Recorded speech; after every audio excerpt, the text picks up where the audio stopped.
नमस्कार शेतकरी बंधूंनो. आज आपण एकात्मिक कीड व्यवस्थापन म्हणजे कीड नियंत्रणासाठी पिकावरील किडीच्या नियंत्रणासाठी एकात्मिक कीड व्यवस्थापन यालाच इंग्रजीत इंटिग्रेटेड पेस्ट मॅनेजमेंट असे म्हणतात. तर याचं महत्व काय आहे ते आजच्या आपण संवादातून समजून घेणार आहोत. यापूर्वी आपण जैविक कीड नियंत्रणाबद्दल बोललो आहोत आणि एकात्मिक कीड व्यवस्थापन मधीलच जैविक कीड नियंत्रण हा महत्वाचा भाग असल्यामुळे त्याच्यावर आपण जास्त भर दिलेला आहे. आता एकात्मिक कीड व्यवस्थापन म्हणजे काय की कीड नियंत्रणासाठी सध्याची पद्धत आहे की औषधं म्हणजे कीटकनाशक मारून आपण कीड नियंत्रण करतो, पण यालाच पूरक पर्याय म्हणू शकत नाही आपण. पण पूरक अशा ज्या विविध पद्धती आहेत त्यांचा उपयोग करून ज्यावेळेस आपल्याला कीड नियंत्रण आवाक्याबाहेर जात असेल त्यावेळेस बाकी आपल्याला रासायनिक कीड नियंत्रणाचा पर्याय हा खुला आहेच. आपल्याला कल्पना आहे की पिकाचं चांगलं उत्पन्न घेण्यासाठी आपल्याला कीड नियंत्रण, रोग नियंत्रण करणे हे आवश्यक आहे. आणि किडीच्या बाबतीत जर बोलायचं झालं तर आज आपली जी प्रचलित मेथड आहे ती म्हणजे रासायनिक कीटकनाशक म्हणजेच औषधं मारून आपण कीड नियंत्रण करतो. परंतु आज परिस्थिती अशी आहे की आपण विविध कीटकनाशक मारून सुद्धा कीड नियंत्रण अपेक्षित मिळत नाही. तर याला बरेच कारण आहेत. तर प्रमुख कारण म्हणजे ज्यावेळेस आपण औषधं मारतो त्यावेळेस किडीबरोबर त्याचे नैसर्गिक शत्रू जे आहेत म्हणजेच आपले मित्र कीटक, परोपजीवी कीटक, परभक्षक कीटक, पक्षी इतरांचा नाश होऊन त्यामुळे किडींना बंधन राहत नसल्यामुळे किडींचा प्रादुर्भाव वाढत जातो. हे एक कारण आहे. दुसरं कारण म्हणजे सतत तेच कीटकनाशक मारून किडींमध्ये सुद्धा आज प्रतिकारशक्ती निर्माण झालेली आहे. आणि मग प्रतिकारशक्ती निर्माण झाल्यामुळे औषधाला ते फारसे दाद देत नाही आणि दाद दिलीच तर तात्पुरतं आपल्याला नियंत्रणही मिळू शकतं.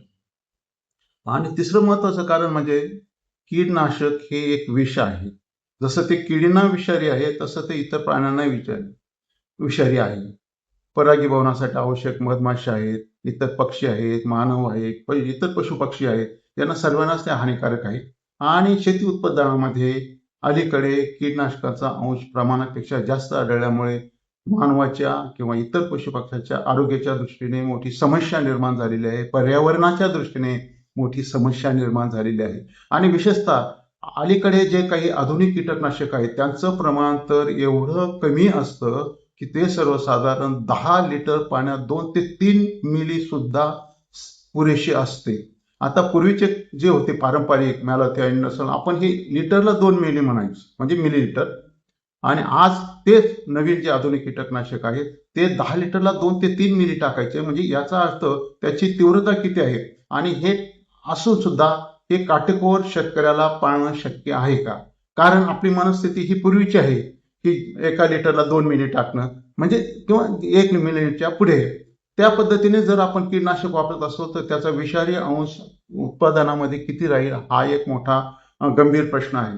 म्हणजे हे सर्व जर टाळण्यासाठी म्हणजे याचा अर्थ असा नाही की आपण कीटकनाशक मारायचंच नाही किंवा किडीचा उद्भव झाल्यानंतर औषधं मारायचं नाही, जरूर मारायचं, पण त्याला काही मर्यादा आहे.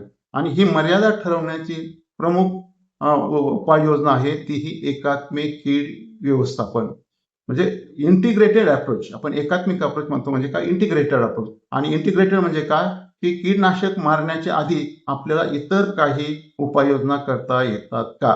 कारण हे आपल्याला माहिती आहे की मेडिकल सायन्समध्ये किंवा मानवाच्या आरोग्यामध्ये आपण कुठली साथ असली ती मलेरिया असो, डेंगी असो, तर त्याला आपण इतर उपाययोजना करतो आणि नंतर शेवटी जर प्रादुर्भाव झालाच तर मग आपण डॉक्टरांकडे जाऊन उपाययोजना करतो. तसंच हे कीटकनाशकांबाबतीत आहे, किडींच्या बाबतीत आहे.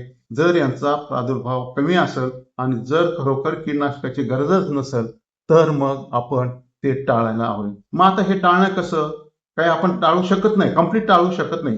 मग याच्यासाठी ज्या विविध पद्धती आहेत त्याच्या एकात्मिक कीड व्यवस्थापन पद्धती आहेत. मग ह्या पद्धती कुठल्या आहेत?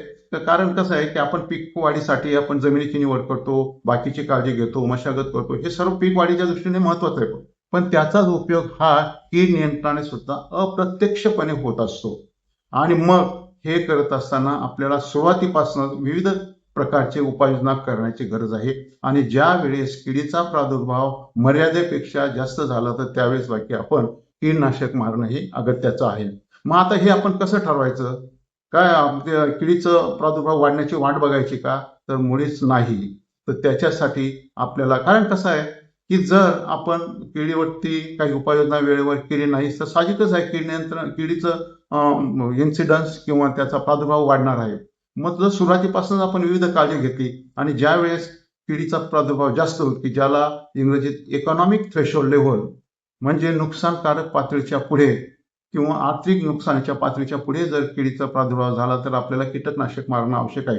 मग ही आर्थिक पातळी काही प्रत्येक शेतकऱ्याला ठरवता येणार नाही. मग याच्यात सोपा परताळा असा आहे की ज्यावेळेस आपल्याला इतर पद्धतीचा वापर करूनही जर कीड नियंत्रण मिळत नसेल तर मग आपल्याला कीटकनाशकांकडे जाणं आवश्यक आहे, आणि तेही शिफारशीप्रमाणे. फक्त कृषी सेवा केंद्रवाल्याने सांगितलं म्हणून आपण कुठलंही औषध मारणं किंवा मनाने कितीही डोस वापरला की नाही, तर विद्यापीठाने शिफारस केल्याप्रमाणेच कीटकनाशकाचा वापर व्हायला पाहिजे. आता ज्या एकात्मिक कीटकनाशकांमध्ये सुरुवातीपासून म्हणजे जमिनीची निवड कशी आहे, नंतर सुरुवातीला आपण बी पेरताना कुठली काळजी घ्यायला पाहिजे, नंतर पूर्व मशागत कशी करायला पाहिजे, आंतर मशागतीचा कीड नियंत्रणावरती काय फरक पडतो, किंवा यांत्रिक पद्धतीने म्हणजे जसे की कीड गोळा करून नष्ट करणे याला यांत्रिक पद्धत म्हणतो, किंवा प्रतिकार शक्ती असलेल्या पिकाच्या वाणाचा उपयोग करणं, या अशा विविध पद्धतीने आपल्याला वापर करता येईल. त्याच्यातही काही भौतिक पद्धती आहेत किंवा काही अनुवंशिक पद्धती आहेत किंवा काही कायद्याने ठरवलेले नियम आहेत. याचं सर्वांचं पालन करून जेव्हा आपण कीड नियंत्रण होत नसेल त्यावेळेस नक्कीच आपल्याला कीडनाशकांचा किंवा औषधाचा वापर करणं अगत्याचे आहे. तर ह्या ज्या विविध पद्धती आहेत त्याच्यातील सुरुवातीची जी आहे ही जमिनीची निवड करणं महत्वाचे आहे. कारण कुठलंही पीक घ्यायचं म्हटलं की आपल्याला योग्य जमीन पाहिजे. आणि आपण नेहमी म्हणतो की मध्यम भारी जमीन, पाण्याचा निचरा योग्य होणारी जमीन अशी पाहिजे. मग आता पाण्याची निचरा होणं आणि पीक किडाचं नियंत्रणाचा किंवा रोगाचा काही संबंध आहे का? नक्कीच आहे.